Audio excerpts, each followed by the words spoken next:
Hello hello. Okay. आज हम start करेंगे GST in India an introduction, जो हमारा फर्स्ट चैप्टर है जीएसटी के सिलेबस में।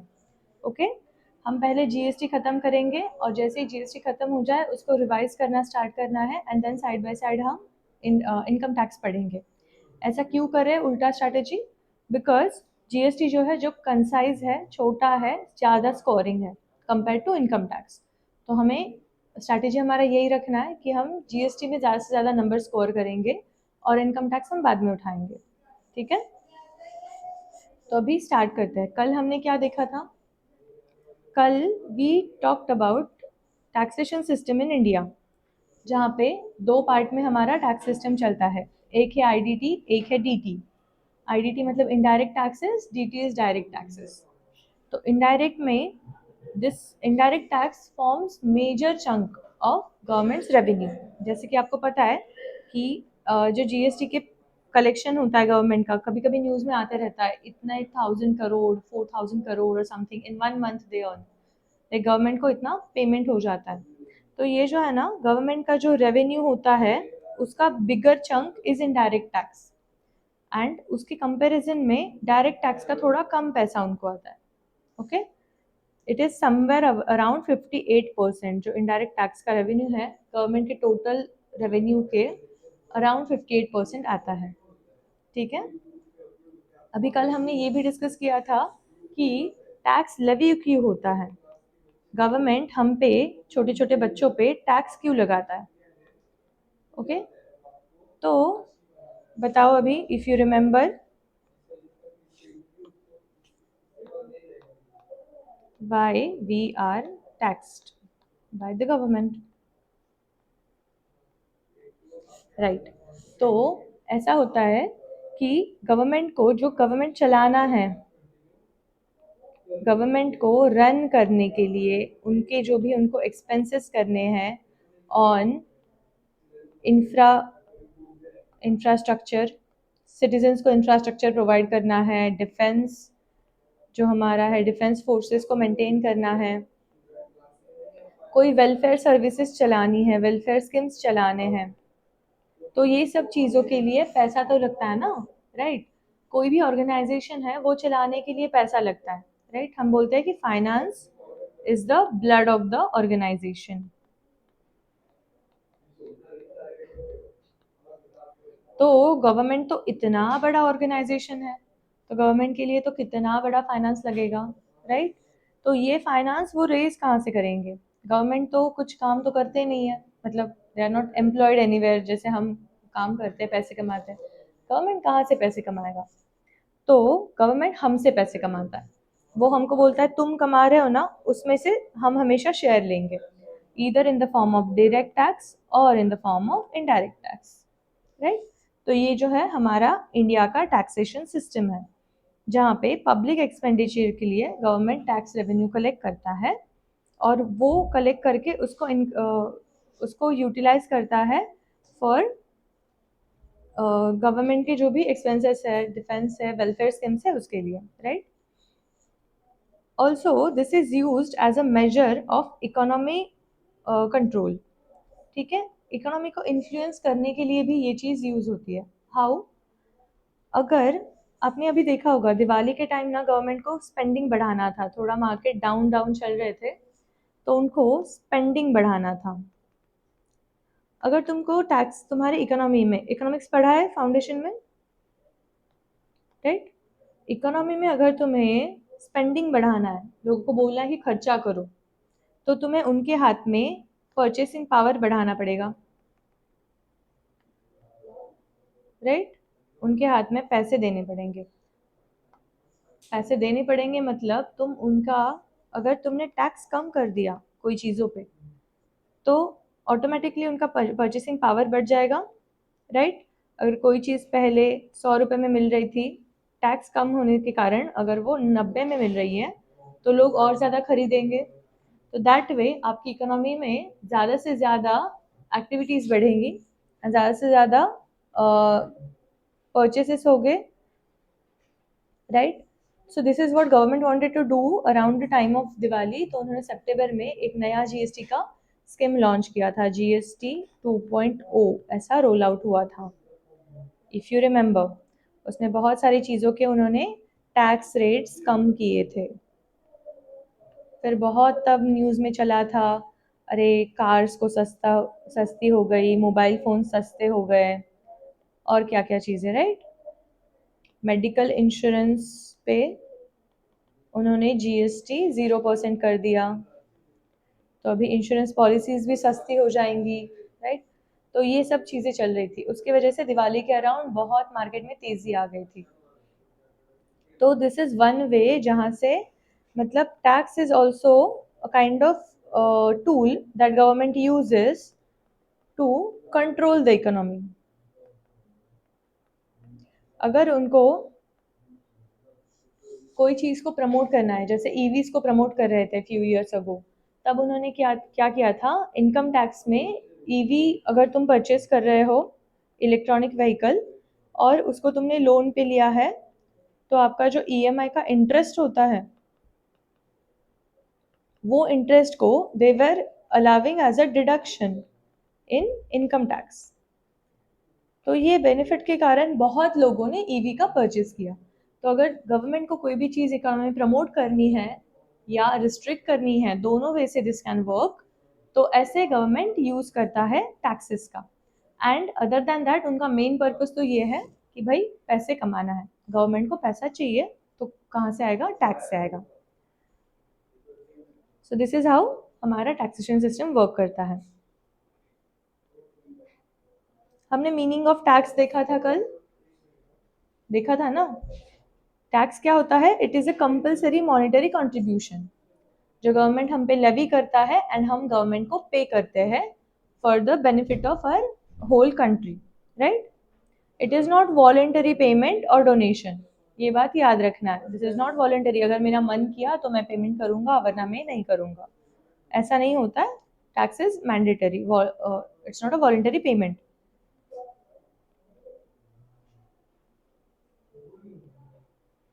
डायरेक्ट टैक्स, इनडायरेक्ट टैक्स देख लिया हमने।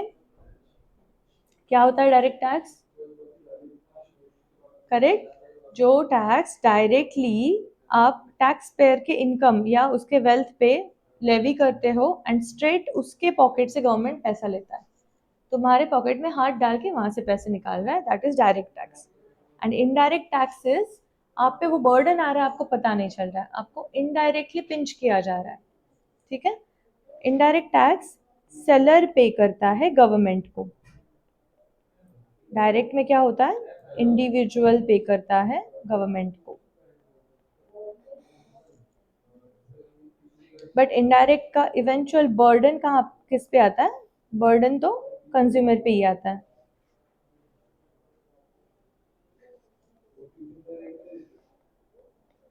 Right. And customer burden bear करता है बट उसको पता ही नहीं चलता, that's why it is called as indirect tax. अभी हम बात करेंगे जीएसटी इंडिया में आया कब से, कहाँ से, इसका इंसेप्शन कैसे हुआ। तो इंट्रोडक्शन ऑफ जीएसटी की टाइमलाइन हमें यहाँ पे दी है। ये जो जीएसटी है ना, बड़ा ही मतलब नया नया एक्ट है।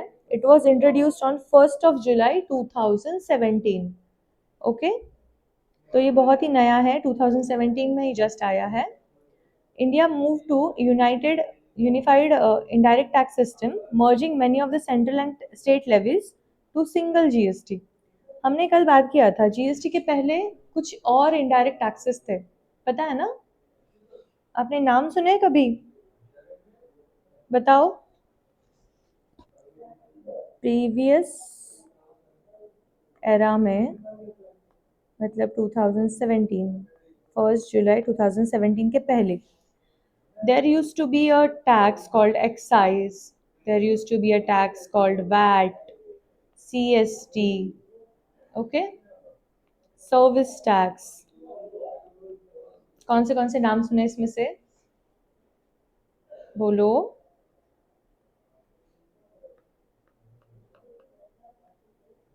पोस्ट 1 जुलाई 2017 ये सब मर्ज हो गए into a single block called GST.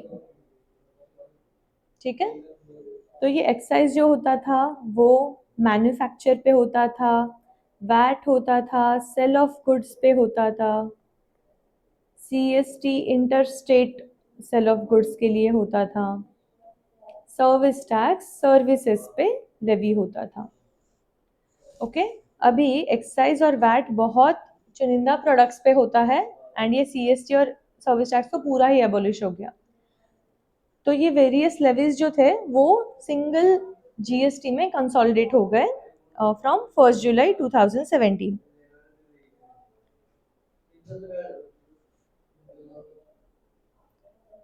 So now जैसे हमने बात किया, देखो मैन्युफैक्चर पे एक्साइज होता था, वैट होता था, सेल ऑफ गुड्स पे, CST होता था इंटरस्टेट सप्लाई पे, और सर्विसेज होता था उसके कुछ अलग रूल्स थे कि कौन से टाइम पे वो लेवी करेंगे। तो सर्विस जब प्रोवाइड करते थे तब उस पर सर्विस टैक्स लगता था। तो अभी GST में ना ऐसा कोई भी अलग अलग अलग कंसेप्ट नहीं है कि तुम मैन्युफैक्चर पे करो या सेल पे या इंटरस्टेट सप्लाई हुआ तो ही पे करना या फिर सर्विस प्रोवाइड किया तो ही पे करना। ये सब अलग अलग चीज़ें निकाल के they have introduced one single concept which is very very important for our exam purpose. It is called as supply. Okay, GST में हम बोलेंगे GST कब लेना है?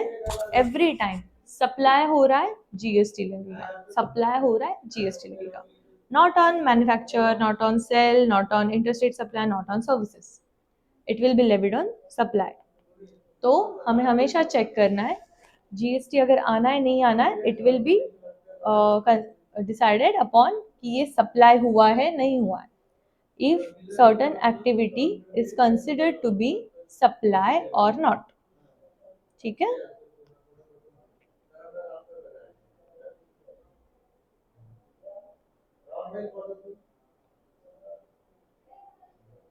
अगर देखो यहाँ पे एक एग्जांपल दिया है, पहले के ज़माने में मोबाइल फ़ोन अगर तुमने लिया तो because some company suppose Samsung या कुछ OnePlus, they are manufacturing it, अगर वो इंडिया में है उनका मैन्युफैक्चरिंग यूनिट, तो मैन्युफैक्चर पे एक्साइज लगता था। सेम मोबाइल फ़ोन अगर कोई डीलर के पास उन्होंने भेज दिया मैन्युफैक्चरर ने सेल करने के लिए, उस पर वैट लगता था। वो डीलर ने दूसरे डीलर को अगर आउट ऑफ स्टेट सेल किया उस पर CST लगता था। तो ये तीन जो टैक्सेस थे एक ही same mobile phone, same product, same amount उसकी, सेम IMEI नंबर, और उस पर 1 2 3 तीन टैक्सेस तो ऐसे ही लग जाते थे। ठीक है, ये एक दूसरे में क्रेडिट बेस का मिलता नहीं था। अभी वो पूरे मोबाइल जो भी चेन में अगर ये जाएगा from manufacturer to dealer 1 to dealer 2, ये पूरे ट्रांजैक्शंस पे सिर्फ GST लगा के बेचेंगे। ओके, और एवरी टाइम उनको GST का क्रेडिट भी मिल जाएगा। कल हमने इनकम टैक्स सॉरी हमने कल इनपुट टैक्स क्रेडिट डिस्कस किया था ना, तो वो ITC मिल जाएगा। तो अभी ओनली GST लगता है।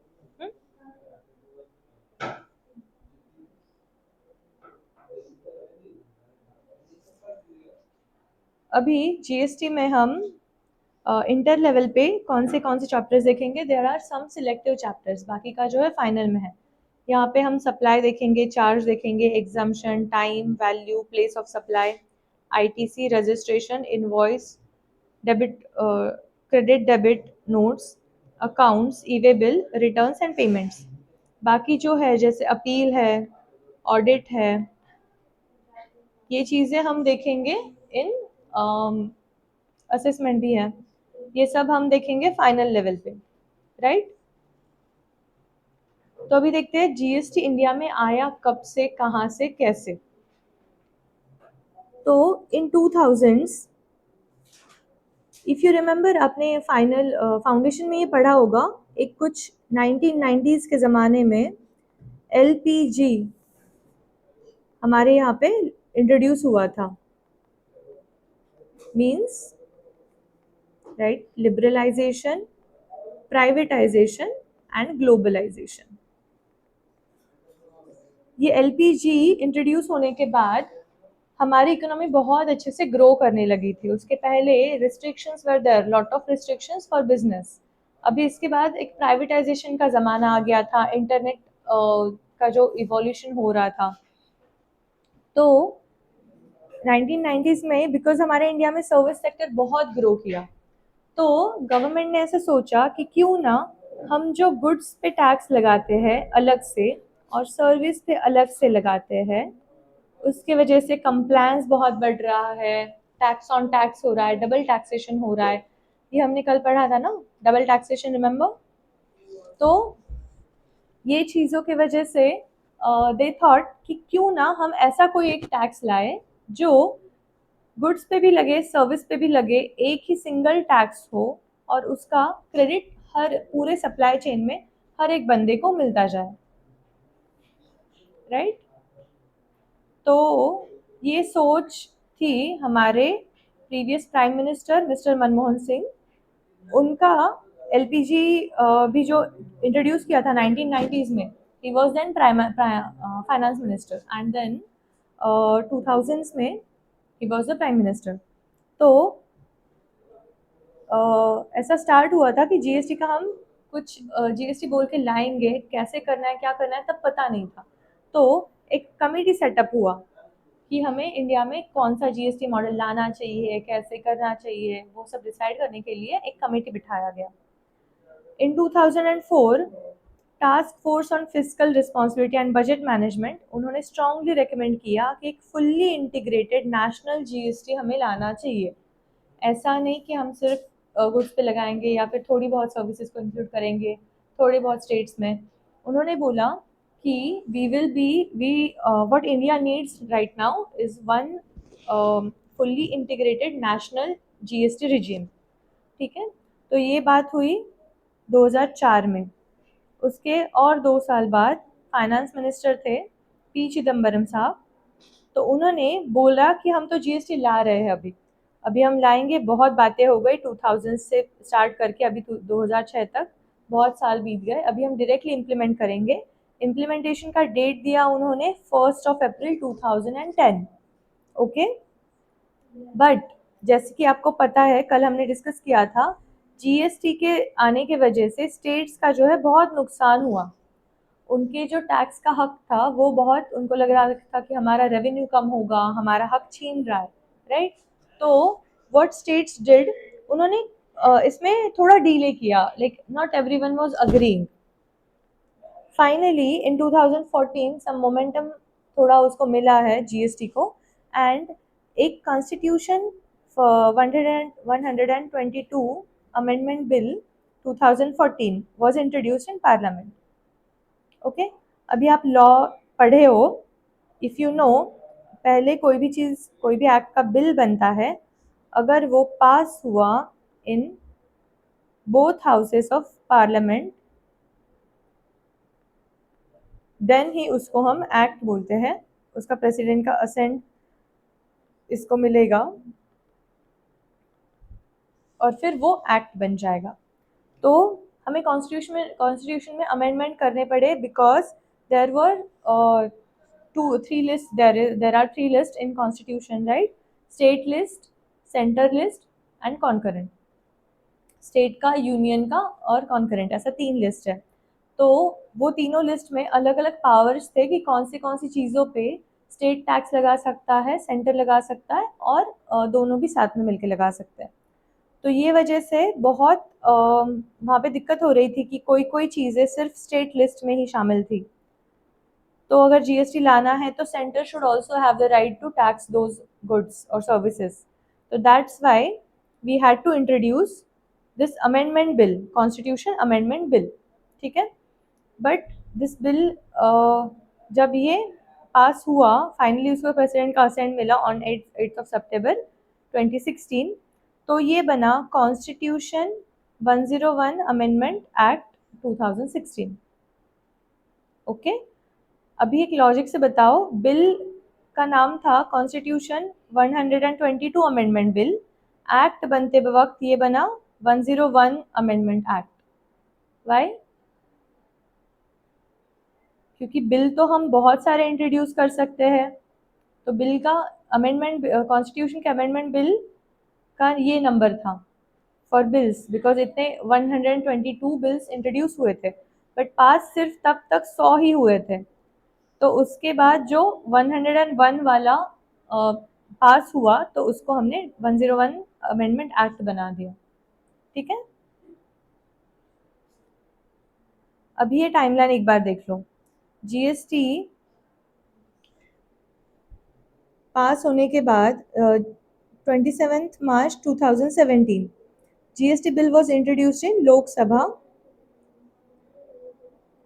देन 29 मार्च को वो लोकसभा में पास हो गया, उस पर 2 दिन पहले डिस्कशन चला एंड फिर 29 मार्च को पास हो गया। प्रेसिडेंट का असेंट मिलने के लिए आ गया 12 अप्रैल 2017। उसके बाद 1 जुलाई को हमने इम्प्लीमेंट किया नेशन वाइड। नेशन वाइड हो गया था, जम्मू एंड कश्मीर में 1 हफ्ते बाद इम्प्लीमेंट हुआ 8 जुलाई को। ठीक है, तो ये टाइमलाइन में सबसे इम्पोर्टेंट डेट्स आपको ये है, प्रेसिडेंट का असेंट कब मिला था, जीएसटी इम्प्लीमेंट कब हुआ था nation wide and Jammu and Kashmir में। यहाँ पे छोटे छोटे एमसीक्यू बन सकते हैं। अभी ये जो जीएसटी आया, तो ये हमने ऐसा कुछ नया बनाया था खुद से इंडिया ने फर्स्ट टाइम, मतलब इज इट लाइक इनोवेशन यहाँ पे हुआ था हमारे हमारे यहाँ पे कि जीएसटी जैसी कुछ चीज़ हम नए से लेके आ रहे हैं? नहीं, राइट। तो फ्रांस में 1954 में फर्स्ट टाइम उन्होंने इंट्रोड्यूस किया था वैट और जीएसटी, ऐसा इंडायरेक्ट टैक्स का regime. So France was the first country. उसके बाद 160 प्लस कंट्रीज ने ये जीएसटी को अपनाया है। जनरली जीएसटी में one nation one tax rate रहता है। अभी आपको जैसे पता होगा वैट में अलग अलग रेट होते थे कि अगर कोई मेडिसिन पे महाराष्ट्र का टैक्स रेट 5% है, तो हिमाचल प्रदेश का हो सकता था कि वो 3% ही चार्ज कर रहे होंगे। ऐसा होता था, मतलब because it was a state tax, VAT जो था हर एक स्टेट में अलग अलग था। बट अभी जीएसटी में कैसा है ना, नेशन वाइड आप कहीं पे भी जाओ, रेस्टोरेंट्स पे अगर 5% जीएसटी है, तो हर जगह पे महाराष्ट्र में, गुजरात में, कर्नाटक में, हिमाचल प्रदेश में 5% जीएसटी ही चार्ज करेंगे। Similar for other products and services. ठीक है, और जो हमारा मॉडल है जीएसटी का, it is a dual model, dual system चलता है।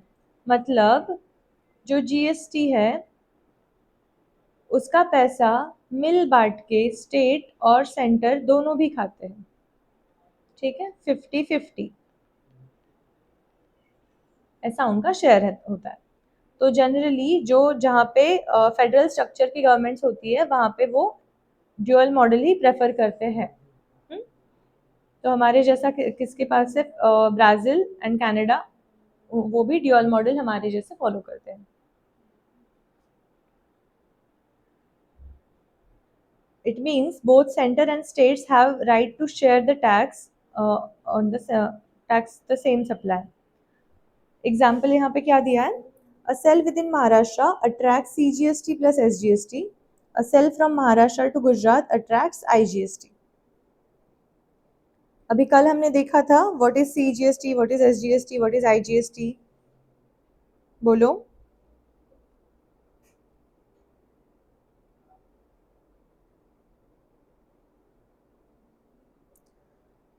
ओके, CGST, SGST, IGST, ये सेंटर के पोर्शन के लिए, ये स्टेट के पोर्शन के लिए, और ये दोनों के लिए। अगर कोई सप्लाई इंट्रा स्टेट सप्लाई है, that means within the state, within same state, तो उसे बोलेंगे इंट्रा स्टेट, और उस पर आएगा CGST, SGST। IGST अगर इंटर स्टेट सप्लाई है, मतलब बिटवीन टू स्टेट्स, तो उसे बोलेंगे उस पर लगेगा IGST। ठीक है, GST का हमने कंसेप्ट देखा था। GST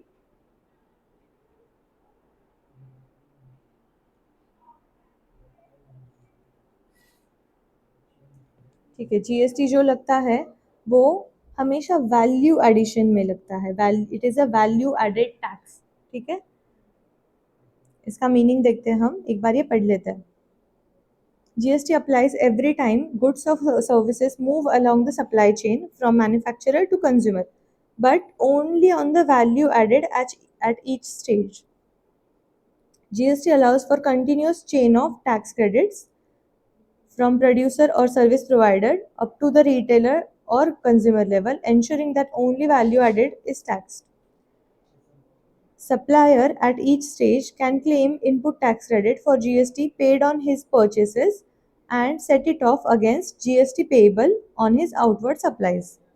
Ultimately, final customer bears the GST since ITC benefits are availed at the all earlier stages. Hence, there is no cascading tax on tax effect under GST. कल हमने double taxation, tax on tax ये देखा था ना, तो अभी वही बात करेंगे। GST वैल्यू एडिशन पे लग रहा है ऐसा वो बोल रहे हैं। मतलब what does it mean when we say that GST is levied on value addition? अभी देखो यहाँ पे एग्जाम्पल देखते हैं, फिर अच्छे से समझेगा। कोई मैन्युफैक्चरर है, सपोज ये फोन्स मैन्युफैक्चर कर रहा है बंदा, मोबाइल फोन्स उसने मैन्युफैक्चर किया, कॉस्ट उसको 80,000 आया, 20,000 का प्रॉफिट ऐड करके उसने सेलिंग प्राइस रखा 1 लाख।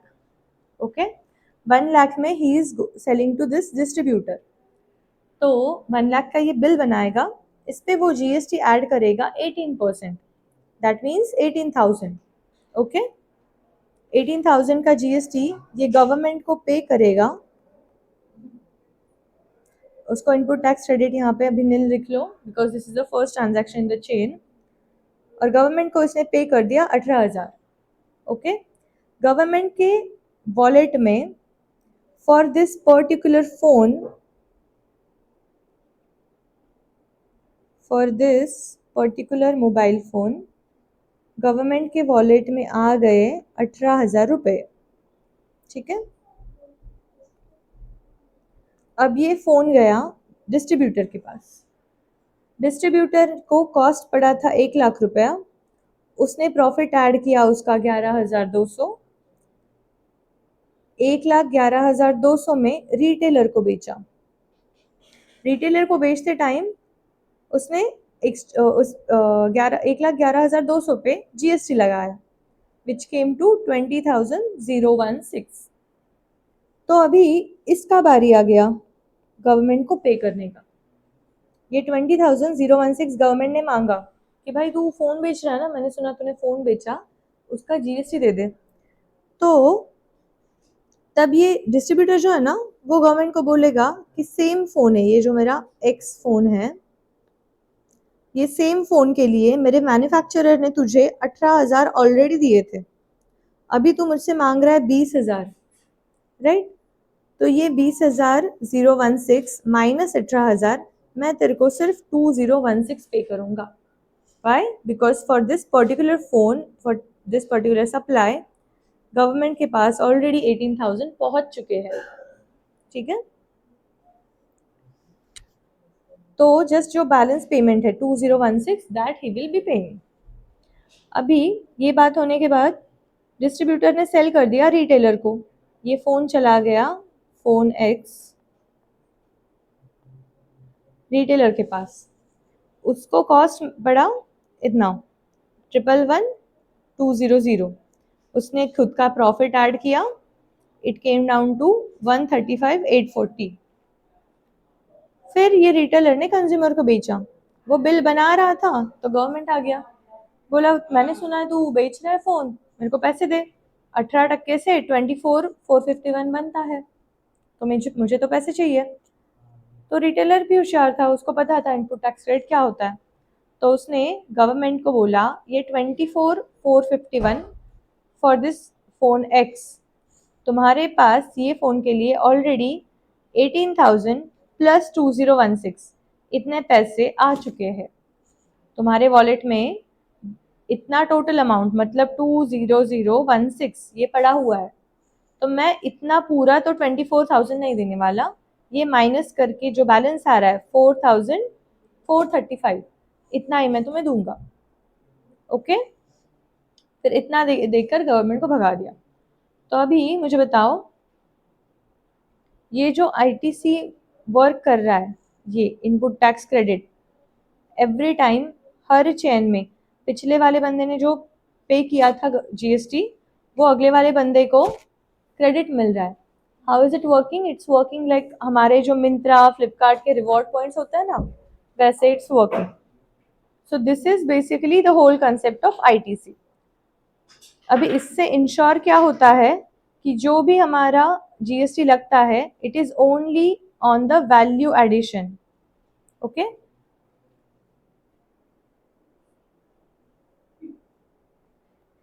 ये देखो, फर्स्ट मैन्युफैक्चरर ने पूरे वैल्यू पे मतलब 1 लाख पे किया था। देन जो नेक्स्ट वाले बंदे हैं उन्होंने जितना वैल्यू ऐड किया उस पे ही उन्होंने टैक्स पे किया है। तो दिस इंश्योर्स कि टैक्स ऑन टैक्स नहीं होता है जीएसटी में, वैल्यू एडिशन पे ही टैक्स लगता है। Okay, this means each person pays GST only on their value addition, that is their profit margin, and not on the entire sell price। ये बंदे ने 1 लाख पे किया क्योंकि इसका 1 लाख का सेल प्राइस था। ये जो डिस्ट्रीब्यूटर था उसका 1 लाख का सेल प्राइस नहीं था, उसका एक लाख तो सेल प्राइस इसका है, फिर इसका खुद का प्रॉफिट मार्जिन कितना है 11,200। तो इसने उतना ही अमाउंट पे एक्स्ट्रा जो है वो जीएसटी पे किया। द नेक्स्ट पर्सन रिटेलर का प्रॉफिट मार्जिन था 24,000, उसने उसके प्रपोर्शन में एक्स्ट्रा जीएसटी पे किया। So this way GST is on value addition only.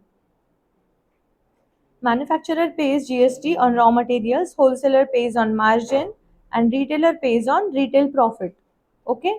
And ये सब का जो लास्ट बर्डन आता है ना, वो किस पे आता है? ये कंज्यूमर पे। बिकॉज कंज्यूमर कहीं पे जाके ना गुड्स को बेचता है ना उसका आईटीसी क्लेम कर सकता है। ठीक है, this is ultimate indirect tax.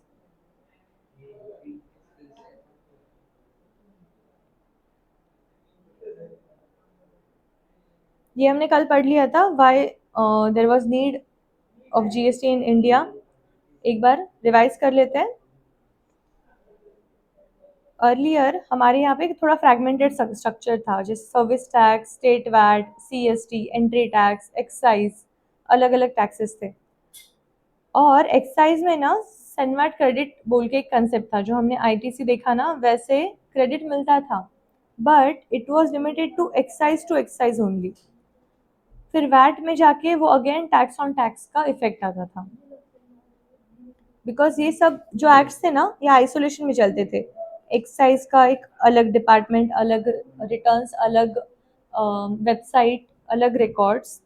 VAT का स्टेट वाइज अलग अलग डिपार्टमेंट्स, रिटर्न्स, पेमेंट्स की ड्यू डेट, सब चीज़ें अलग। सर्विस टैक्स का ही वैसे आइसोलेशन में ये सब डिपार्टमेंट्स काम कर रहे थे। ओके, और यहाँ पे डिफिशियंसीज क्या थे? Because of this system double taxation हो रहा था due to overlap of goods and services. हमने ये डबल टैक्सेशन भी कल देखा था ना। सॉफ्टवेयर जो पहले बेच रहे थे उनको, because it was sold in some CDs और पेन ड्राइव्स, तो तब केस लॉज हुए थे कि भाई इसको हम गुड्स बोले या सर्विस बोले। तो गवर्नमेंट ने, बिकॉज उनको रेवेन्यू उनका बढ़ाना था, इतने सारे दिमाग लगाओ, गुड्स है सर्विस है, क्या रूल्स निकालो, सब लोग अपोज कर रहे हैं, बहुत सारा उस पर केसेस चल रहा है। तो इंटरप्रेट करने के बजाय उन्होंने क्या कर दिया कि भाई दोनों लगा दो जी, उस पर वैट भी लगा दो गुड्स बोल के, और सर्विस भी लगा दो, सर्विस टैक्स भी लगा दो सर्विस बोल के। ठीक है, तो ऐसी चीज़ों की वजह से ना एक ही सिंगल टैक्स लॉ में टैक्स लॉ का लाना ज़रूरी था। ओके, बिकॉज डबल टैक्सेशन हो रहा था। Then cascading effect of taxes due to separate central and excise levies. जैसे हमने अभी देखा, अगर कोई बंदा ये फ़ोन बना रहा है, उसको एक्साइज ड्यूटी 1000 के फ़ोन पे एक्साइज ड्यूटी लगा 125, तो उसका वैट में सेल वैल्यू हो गया 1125, और वैट उसने लगा दिया 14.3 सपोज कोई स्टेट में, तो ये 160 आ गया। टोटल प्राइस इनवॉइस का इनवॉइस वैल्यू हो गया 1285। ठीक है, अभी मुझे बताओ, ये जो 14.3 का वैल्यू कैलकुलेट हुआ, ये 1125 पे हुआ, जिसमें ये 125 तो टैक्स अमाउंट था। ठीक है, टैक्स अमाउंट मतलब ये 125 का भी 14.3% तुमने टैक्स और ले लिया, that means tax on taxes. तो इसकी वजह से ना चीज़ें बहुत महंगी होती जा रही थी। तुम मतलब तुम हमारे इनकम पे टैक्स ले लो, वो तो बनता है, चलो मतलब गवर्नमेंट हो, तुम्हारा हक है, इनकम हम कमा रहे हैं, तुम उसका शेयर ले लो, बट तुमको ही हमने जो टैक्स पे किया उसके ऊपर you are adding us taxes, तो ये तो मतलब कुछ लॉजिक ही नहीं बन रहा, बहुत ही इलॉजिकल चीज़ हो रही है। एंड इसके वजह से जो प्रोडक्ट्स है, सर्विसेज है, उसका जो रेट है वो बढ़ता जा रहा है। तो that was a major problem in Indian economy back then. Also यहाँ पे क्रॉस क्रेडिट मिलता नहीं था गुड्स का और सर्विस का। अगर मैं सपोज हम क्लासेस यहाँ पे चला रहे हैं, and we are paying at that time, suppose we are paying service tax on our services, coaching services, but यहाँ पे इनपुट के लिए मुझे कोई गुड्स भी लगते हैं ना, सपोज कंप्यूटर लग रहा है, प्रोजेक्टर है,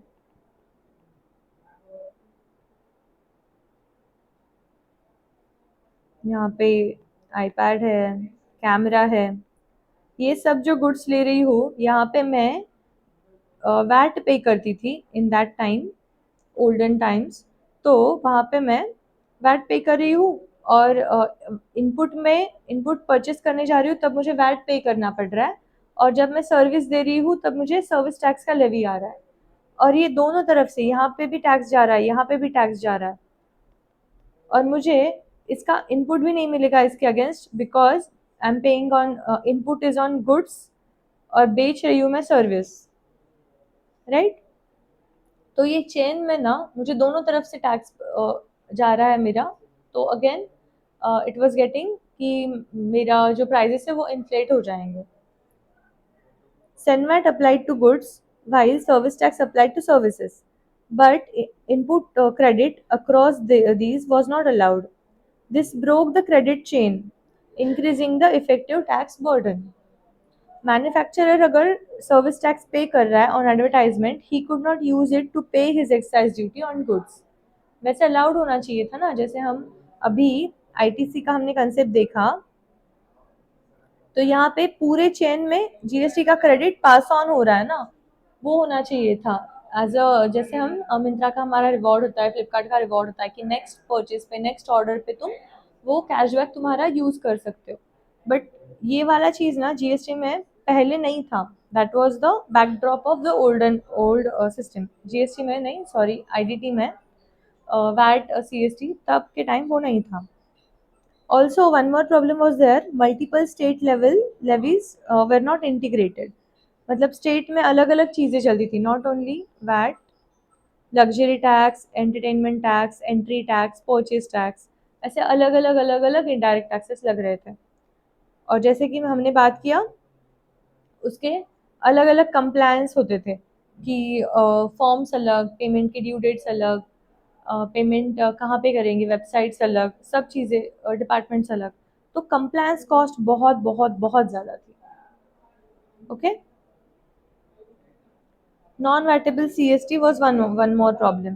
Non-vatable CST means CST was levied on interstate sales, जैसे हमने बात किया, जो बिटवीन महाराष्ट्र एंड गुजरात अगर कोई सेल हो रहा था गुड्स का एट दैट टाइम, तब सीएसटी आता था।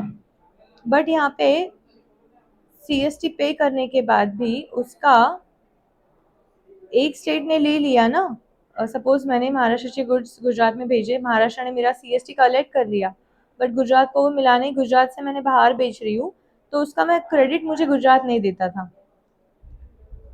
ओके, और जो इट वॉज ओरिजिन बेस्ड, जहाँ से बेच रहे हैं वो वाला स्टेट टैक्स लेता था। तो अगेन सेम चीज वॉज हैपनिंग कि आईटीसी जो है, इनपुट क्रेडिट जो होता था वो पास ऑन नहीं हो रहा था, दैट्स वाई प्राइजेस जो है बढ़ रहे थे। अभी जीएसटी ये सब प्रॉब्लम्स को कैसे सॉल्व करता है, हमें डिस्कस करते वक्त ही समझ में आ गया कि जीएसटी ये सभी प्रॉब्लम्स को सॉल्व कर रहा है। हाउ? जीएसटी में सेंटर और स्टेट साइमल्टेनियसली टैक्स लगाते हैं, यहाँ पे दोनों का झगड़ा नहीं होगा। जैसे सर्विस टैक्स सेंटर कलेक्ट करता था, वैट करता स्टेट कलेक्ट करता था, ठीक है, तो वो एक दूसरे का क्रेडिट भी नहीं मिलता था। बट जीएसटी में क्या करेंगे, जीएसटी ही लगाएंगे, दोनों आधा आधा लगाएंगे। सीजीएसटी सेंटर लगाएगा 50% और ये एसजीएसटी 50% ये स्टेट लगाएगा। मतलब अगर 9% तुम्हारा जीएसटी का रेट है तो उस पर सीजीएसटी आएगा, सॉरी 18% अगर तुम्हारा रेट है तो 9% उस पर आएगा सीजीएसटी, 9% आएगा एसजीएसटी, राइट। तो ये तो हमारा पहला प्रॉब्लम सॉल्व हो गया, जो क्रेडिट वाला था, अलग अलग गवर्नमेंट अलग अलग टैक्स लगा रहे थे इसलिए। Then seamless chain, credit chain from original producer और service provider up to the consumer level. यहाँ पे हर सप्लाई चेन में dealer 1, dealer 2, dealer 3 to consumer, final consumer तक हर किसी को इनपुट टैक्स रेट मिलता है, चाहे वो गुड्स हो या चाहे सर्विसेज हो, दोनों के लिए मिल जाता है। Okay, cascading effect was eliminated, जो हम बोल रहे थे टैक्स ऑन टैक्स, बिकॉज अभी अलग अलग टैक्स ही नहीं है, अभी सिर्फ जीएसटी है, जीएसटी ऑन जीएसटी, उसका भी क्रेडिट दे दो तो वो पास ऑन हो जाता है, ठीक है। Supply becomes the single taxable event replacing manufacture, sale, service. हमने देखा ना जीएसटी में supply is the most important concept, supply पे हम जीएसटी लगाते हैं, तो it is the single taxable event under GST.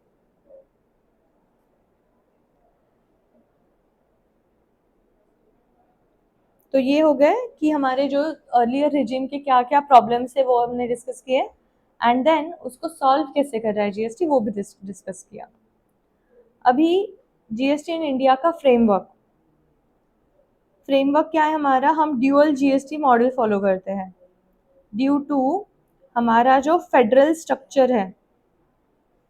Federal structure में मतलब हमारे इधर सेंटर गवर्नमेंट और स्टेट गवर्नमेंट अलग अलग से चलता है, दोनों भी साथ में मिलके काम करते हैं बट अलग अलग काम करते हैं, तो इनको अलग अलग रेवेन्यू चाहिए होता है, राइट। हर स्टेट चाहता है कि मुझे सबसे ज़्यादा रेवेन्यू मिले, तो ये दोनों में झगड़े ना हो, that's why we have adopted dual GST model, जहाँ पे हम टू टैक्स लगा, सीजीएसटी एसजीएसटी दोनों लगाते हैं ऑन सिंगल सप्लाई। जब भी सप्लाई होता है हम सीजीएसटी एसजीएसटी दोनों लगाते हैं। If it is a inter state transaction हम आईजीएसटी चार्ज करते हैं। आईजीएसटी का पैसा जमा होने के बाद सेंटर और स्टेट आपस में बांट लेते हैं, ठीक है। IGST is collected by centre and then center distributes it to states. That is how this GST dual GST model works. यहाँ पे एग्जाम्पल दिया है, देखो पढ़ लो एक बार। अगर विद इन महाराष्ट्र सेल हो रहा है तो सीजीएसटी एसजीएसटी लगेगा, sale from Maharashtra to Gujarat then IGST लगेगा। सीजीएसटी एसजीएसटी यहाँ पे सेंट्रल गवर्नमेंट सीजीएसटी वाला पोर्शन खुद के पॉकेट में रख लेगा, स्टेट गवर्नमेंट एसजीएसटी वाला पोर्शन खुद के पॉकेट में रख लेगा। आईजीएसटी के केस में सेंट्रल गवर्नमेंट इसको कलेक्ट करेगा इन हिज पॉकेट, देन उसका जो 50% स्टेट का बनता है वो डिस्ट्रीब्यूट करेगा स्टेट को।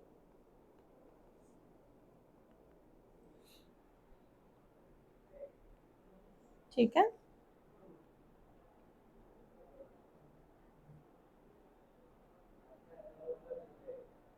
अभी आज का लेक्चर यहाँ पे एंड करते हैं। दिस वाज आल्सो इंट्रोडक्शन का बेसिक्स था, तो आज का यहाँ पे एंड करते हैं। We will start with this chapter again, like we will continue with this chapter tomorrow. Okay, तो कल आपको आते समय ये जो पीडीएफ है, ये जो हमारा नोट्स है, ये एक बार पूरा पढ़ के आना है, so that we can directly jump to the major जो प्रोविजंस है वहाँ पे हम जंप कर पाएंगे and you can easily understand. ये टैक्स है ना, आपके लिए नया सब्जेक्ट है, ठीक है। You have not studied it in 11th 12th और फाउंडेशन, तो अभी थोड़ा थोड़ा शुरुआत में दिक्कत आ सकता है कि ये कौन सी कंसेप्ट को कैसे बिठाना है दिमाग में, बट जैसे जैसे आप आगे आगे जाएंगे ना, हम आपको एक 7 8 दिन में you will get hold on all this concept like ITC supply, right. तो ये थोड़ा सा इसको टाइम देना है, दैट्स वाई कल आते टाइम, कल एक बार ये पढ़ के आना है। PDF we will be attaching with the video. Okay, ठीक है, चलो, थैंक यू।